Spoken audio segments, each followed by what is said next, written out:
We don't need light, we need... All right. We're still talking about speciation here. This is page 320. And you can see there's a couple of ways that evolution occurs. The first type is called gradualism. And you can see here this ancestral species has forked into new species, and the two new species kind of changed gradually. This kind developed into a red color, and it happened gradually. This kind developed into a yellow color, and it happened gradually. So if it happens gradually, it's called gradualism. But the way genes are, it doesn't always happen gradually. Sometimes it happens very quickly. Excuse me, I'm all stuffy today.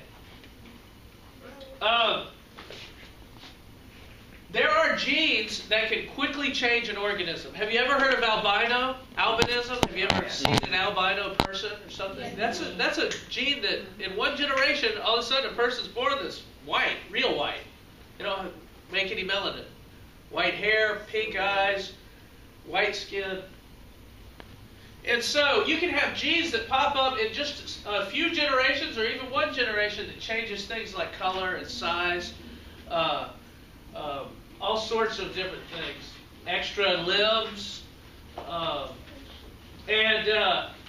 so we call that, when evolution happens like that, it's called punctuated equilibrium if it leads to new species. Wait, so that's not genes that quickly change? Punctuated. They're both types of evolution. One happens fast and one happens slow. So punctuated. Punctuated equilibrium happens fast. Okay. Would you say that humans are a product of gradualistic?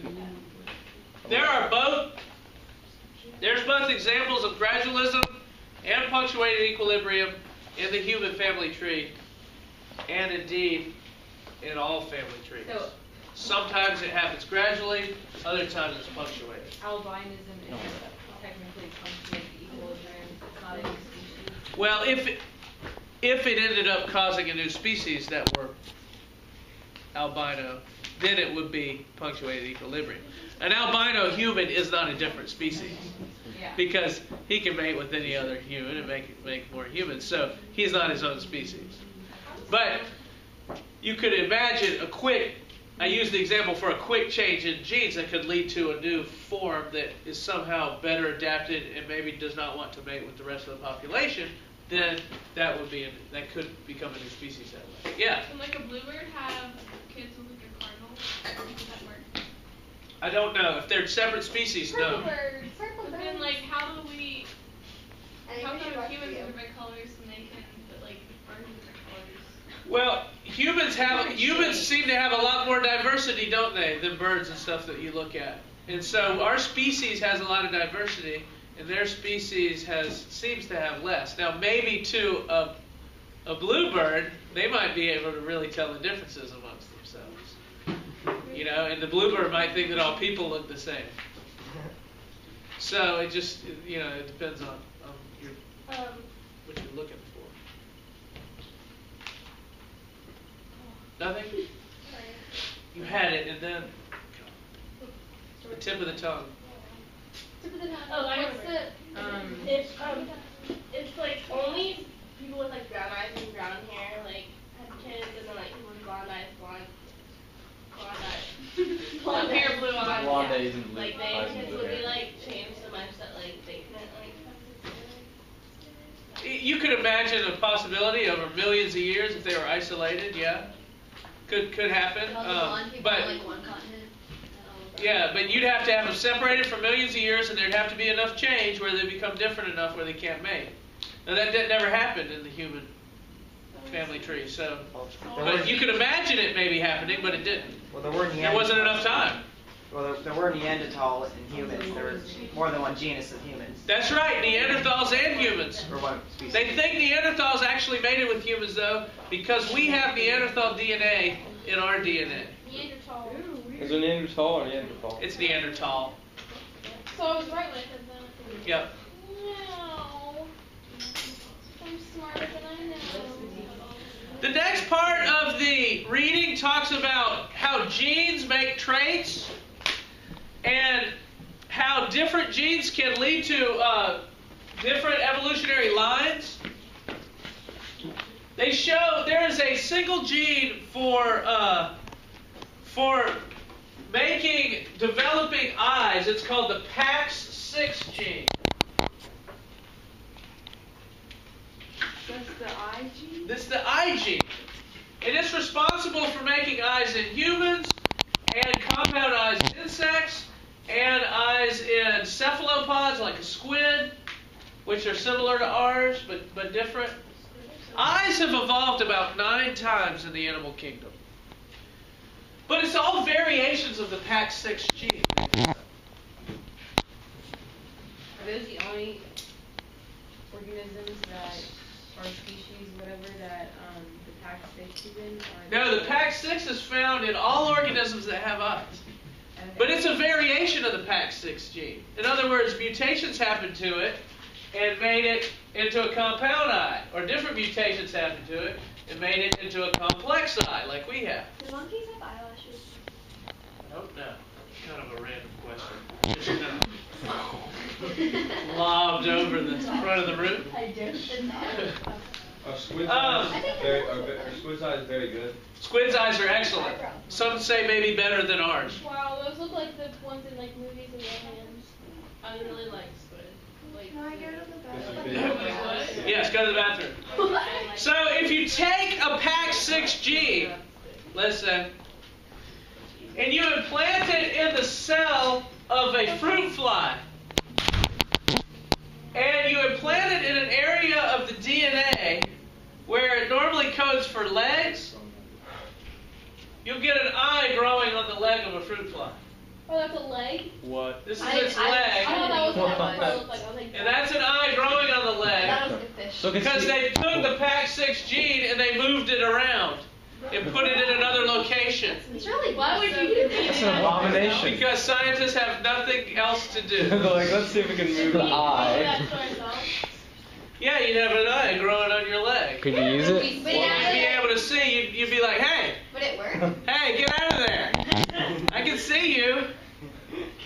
Why wouldn't it Probably, Wouldn't it have to, like, probably connect wouldn't your- work. What if somebody kicked you? Wait, so That would you hurt. have the Maybe, human? I don't know. Oh, it's Well, illegal to that's test not humans, right? Huh? So it's illegal to test. Yeah, they don't You test actually on like humans. put like an eye on the back of someone's head. Then. Yeah, and eyes on the back. He's got eyes at the back of his head for real. When did you have to like? They don't experiment on humans. Even if you Sure. completely volunteer when you're like. Maybe you can do it in your own mysterious lab located under the ocean in your lair. But no, they don't let you experiment on humans, so they never tried any of this. Not even on mammals, but in flies. Yeah. But wouldn't they have to like change the whole fly so that like everything would connect to it so it would work? Yeah, it's probably a non-working eye. Okay. So it's a blind fly. So you Well, should- it also has eyes. It also has eyes in its normal. Matt, it also has normal eyes. Oh.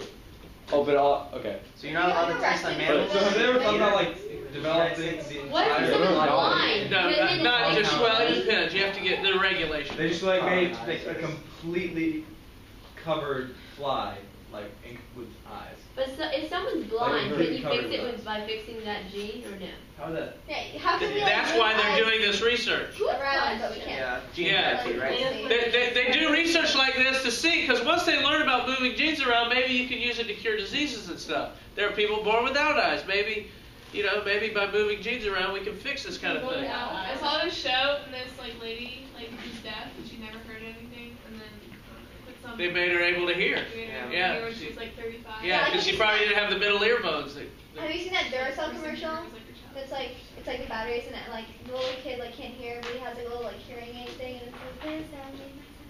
Why the cross coach was hearing, and she's completely deaf. I haven't seen that, but I know what you're talking about. check this out. There's another gene called HOX. It's HOX.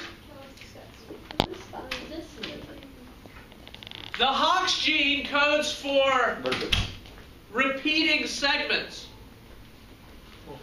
So, for instance, in this, I guess this is a chick embryo, some kind of embryo. There are It says chick. 4 or 5 vertebral segments segments from the lumbar vertebrae. I guess it's the lower back vertebrae. But in this is a snake. There are hundreds of them. Because the Hox gene is a gene that controls, it's kind of like if you've ever done computer programming, it's kind of like a go-to statement. And the Hox gene says, go do this again. And go make another one of these. And another one of these, you see? And it can just repeat body segments. And so if you repeat body segments in an organism, all of a sudden the organism becomes long. And so you can increase body size this way very easily by copying segments over and over again. And so there are just simple changes, just a few changes in genes can change the appearance of a creature drastically.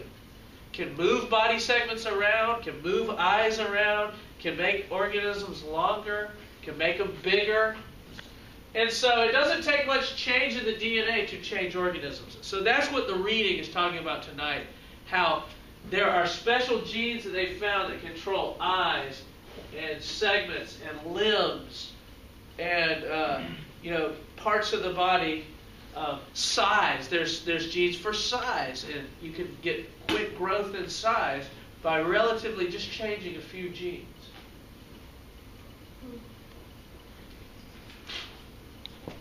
So there's this huge tree of life that starts with the ancestor going all the way back, the universal ancestor,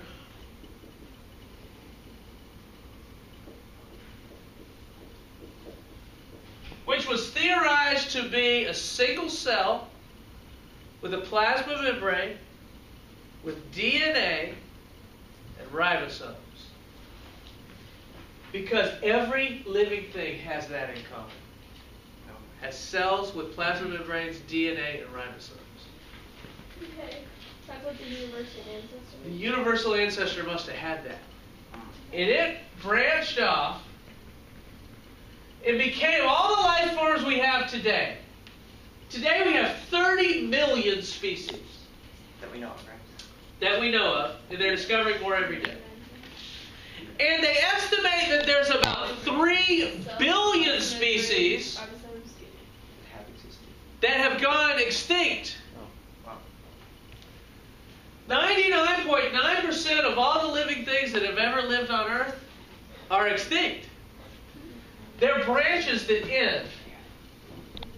Why they are extinct is a different story for each branch. Some may have gone extinct because of meteor impact. Some may have gone extinct because it got too dry in the area where they were living. Some may have gone extinct because the Pangea, the big continent, slammed together, and that was their habitat. Now they're gone. So they have this. They're taking all the evidence they have for this, DNA evidence, fossil record evidence, anatomical structures, homologous structures, geographic evidence, and they're putting it all into a computer to make a tree of life. And you'll be able to take this tree of life and follow any organism backwards in time and kind of morph and see how the organism changes as you go further and further back to the common ancestor. And you'll be able to use this program to do that for any organism. And you can follow the line of human ancestry back and see the organisms we came from and developed from, and in our family tree, what our family tree looks like. You can see the family tree of the horse right here. This is just one of the branches. This is the horse branch. And surely if you go back in time far enough, the horses are much smaller. We know that from the fossil record. A Hyracotherinium was a little dog-like animal that ran around in the woods. And so this is a huge undertaking that'll take probably hundreds of years of research. And we probably won't ever figure it all out because organisms are still evolving. New branches are coming about right now. Did I tell you there was a branch of newly discovered species of elephant that doesn't have tusks? I talked about that yesterday. That's a recent branch that's just come about in the last 20 years. And this is constantly, things are constantly evolving. The things that evolve fastest are viruses and bacteria and little organisms that can reproduce real fast. The reason why you can't cure the common cold, which is what I have right now, are because it mutates so fast. There are new mutations going on probably inside my body right now. And when I cough on you, you might get sick from it.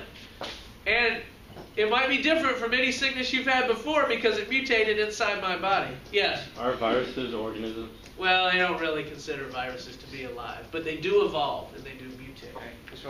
They're kind of on the line. We're going to talk about that later. Is that kind of like why they can't really make a vaccine for like HIV because it just always... That's right. It always mutates. Yeah. It mutates inside individuals. There's thousands of types of HIV out there. So it's hard to isolate it and kill it because it's always mutated. Yeah. Will HIV turn out like a common cold? Will it just eventually just become as common as the cold? It's just like the... Wow, I've got it. Well, no, because it doesn't spread as easily as the common cold. It's not an airborne... it doesn't spread airborne. But it is like the common cold. It's a very similar virus. Will the human body eventually get a stronger immune system to it, and it'll have the same, you have... Probably not. It attacks the immune system itself. Yeah, it's a little different than the cold. It's a little more severe. Yeah. So there's evidence that it's actually been around in humans for a lot longer than we thought, but it goes away and comes back and lives in some animal host somewhere. Yeah. I thought, if HIV is like the common cold and it keeps mutating, well, they all typically have the same effect, right? Cold gives you, Yes. certain distinct. AIDS typically has the same effect. It has the same effect. So can't they somehow find out a way to create something preventative like a vaccine? They're working on that right now. Like protecting them from that end result of HIV. Well, it's a complex problem because it all leads to basically the same thing, right? Yeah, I mean it's just, but they know what the cold leads to, and they can't get a vaccine for it. Yeah. Well, We're studying immunology. Do you think they're going to try to make something that it's almost like a precaution, vaccine precautionary, but it works differently? It's more of a thing where, the virus may mutate and stuff and do other things, but once it gets to that end result, there might be something there to stop it. We're going to study. We have a whole chapter on the immune system. Let's wait until we do that to talk about it, because there are specifics where we can talk about how they can make medicines to stop this and this and that. Immunology is interesting. Yes, there's a whole, we're spending like 4 or 5 days on it. Okay, so this is the...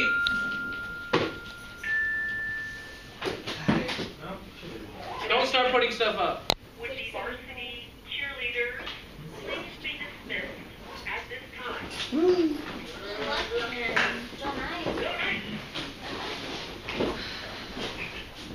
So, I'm sorry, you're going to miss all this. Yeah. Cool, I can like 6 minutes. I'll call it 8:05.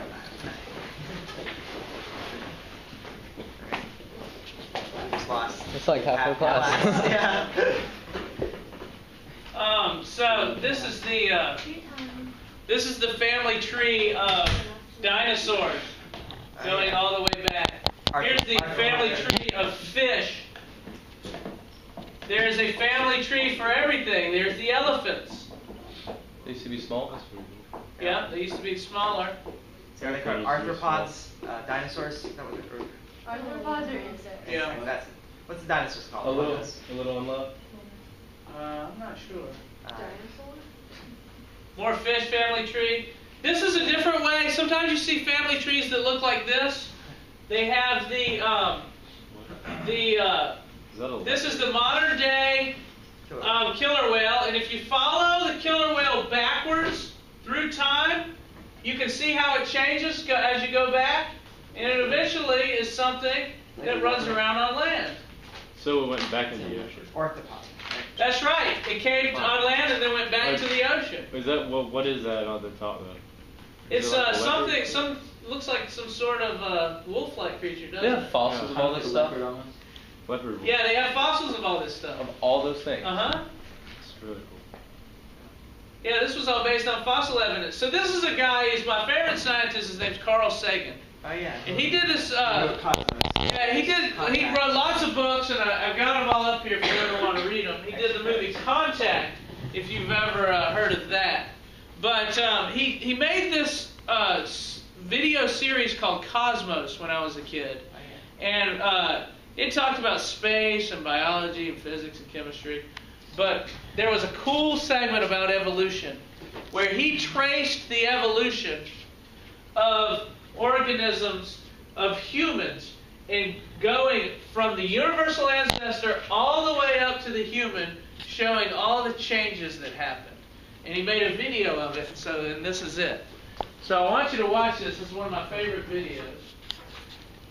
And it's the best I've ever seen this displayed. Things that look like a piece of fruit is an apple.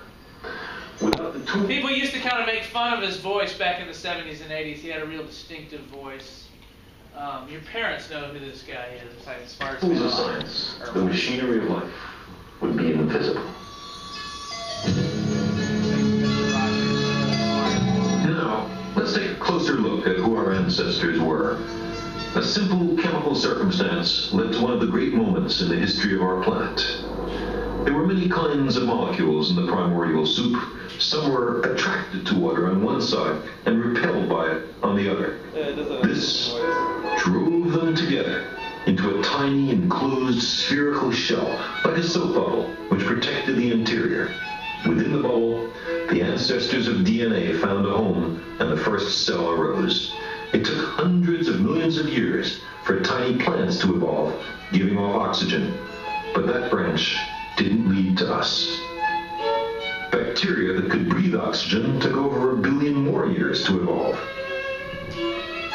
From a naked nucleus, a cell developed with a nucleus inside. Some of these amoeba-like forms led eventually to plants. Others produced colonies, with inside and outside cells performing different functions. Becoming a polyp attached to the ocean floor, filtering food from the water, and evolving little tentacles to direct food into a primitive mouth. This humble ancestor of ours also led to spiny-skinned, armored animals with internal organs, including our cousin, the starfish. But we don't come from starfish. About 550 million years ago, filter feeders evolved gill slits, which were more efficient at straining food particles from the water. One evolutionary branch led to acorn worms. Another led to a creature which swam freely in the larval stage, but as an adult was still firmly anchored to the ocean floor. Some became living hollow tubes, but others retained the larval forms throughout the life cycle and became free-swimming adults with something like a backbone.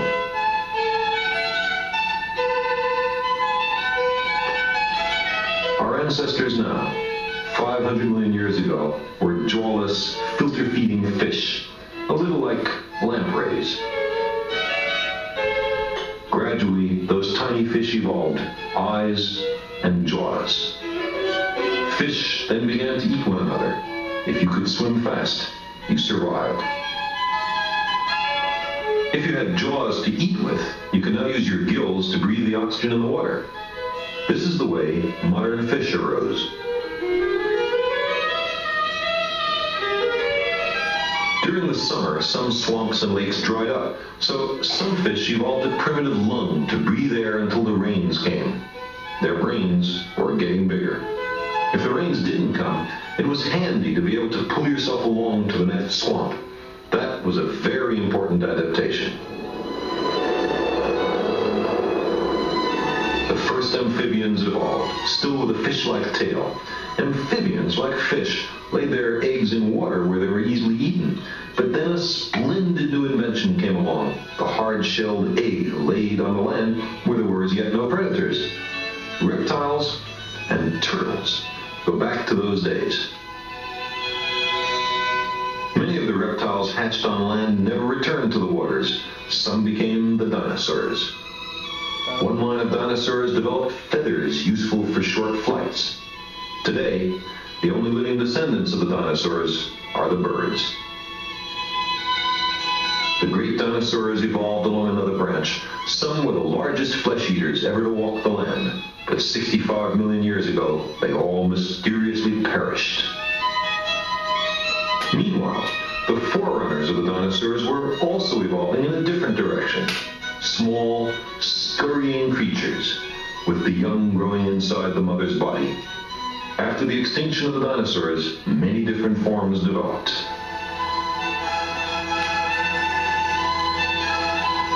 The young were very immature at birth.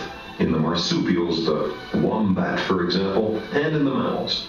The young had to be taught how to survive. The brain grew larger still. Something like a shrew was the ancestor of all the mammals.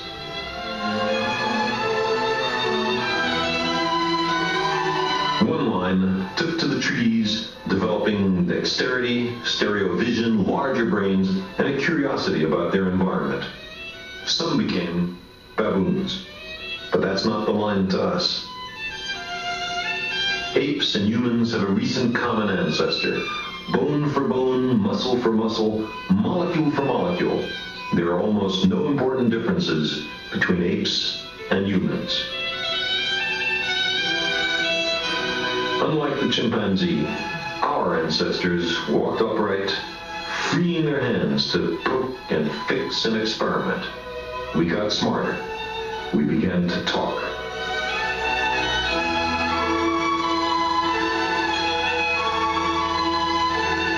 Many collateral branches of the human family became extinct in the last few million years. We, with our brains in our hands, are the survivors. There's an unbroken thread that stretches from those first cells to us. Let's look at it again, compressing 4 billion years of evolution into 40 seconds.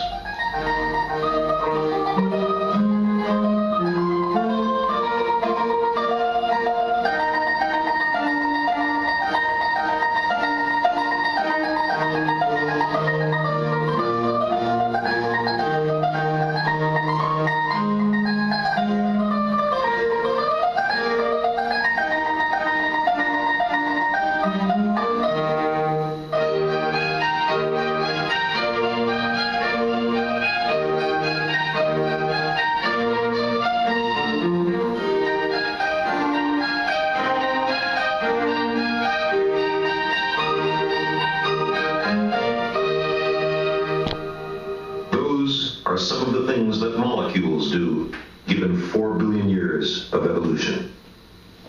Huh? That's where you came from. There you go.